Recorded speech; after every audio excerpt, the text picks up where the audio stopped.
Hello दोस्तों, नमस्ते, प्रणाम। और आप सब कैसे हैं दोस्तों? कमेंट करके ज़रूर बताइएगा। तो आप सभी का स्वागत है कंचन यादव 11/12 ब्लॉग्स चैनल में।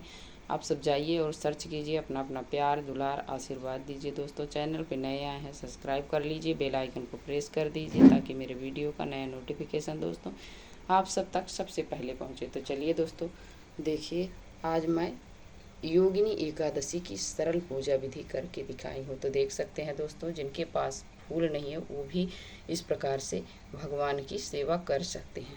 तो देखिए दोस्तों, सुबह सवेरे उठकर स्नान ध्यान से निवृत्त होकर अपने व्रत का संकल्प लें। लेने के बाद चौकी पर पीले रंग का वस्त्र बिछाएं, उसे गंगा जल से शुद्ध कर लें।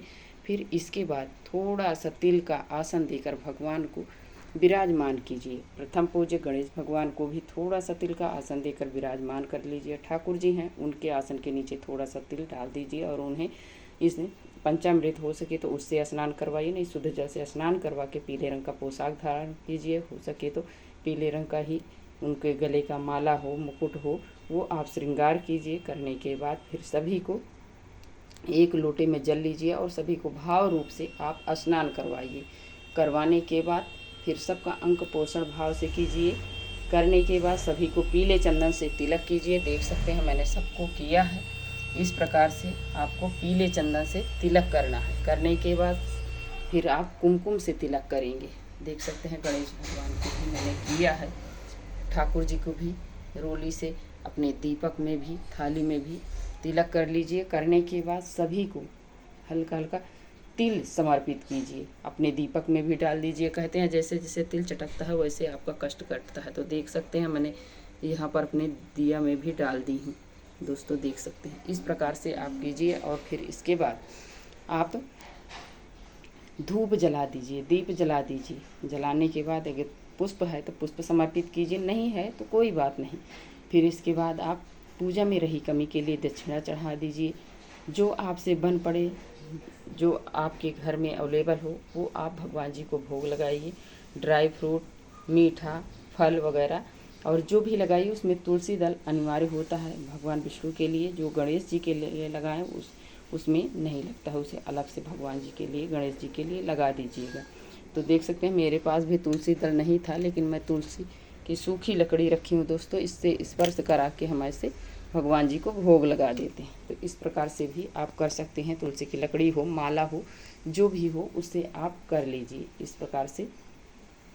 फिर इसके बाद हम भोग लगाने के बाद कपूर से आरती करें। नहीं है तो आप जो दीपक जलाए हैं उससे आरती कर सकते हैं। देख सकते हैं दोस्तों, मैंने कपूर से किया है। फिर आपके पास नहीं है, जो दीपक जलाए हैं उससे भी कर सकते हैं। घी के दीपक जलाना चाहिए। यदि घी नहीं है तो आप तिल के तेल का भी दीपक जला सकते हैं। जलाने के बाद सबको आरती दिखाएं। प्रथम पूज्य गणेश भगवान की आरती, फिर विष्णु भगवान की आरती। करने के बाद फिर आप जो भी कमी बेसी रह जाती है उसके लिए हाथ जोड़कर हम क्षमा याचना करते हैं।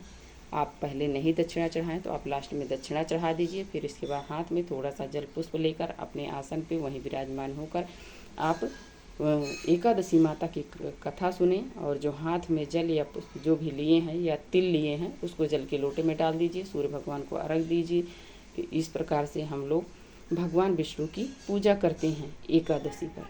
फिर इसके बाद आप जल फल जो भी आपको लेना है वो ले सकते हैं।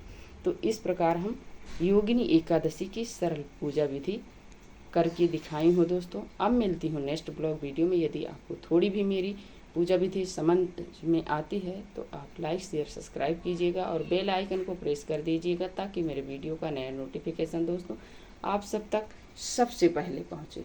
तो चलिए दोस्तों, अब मिलती हूँ नेक्स्ट ब्लॉग वीडियो में। जय श्रीमन नारायण।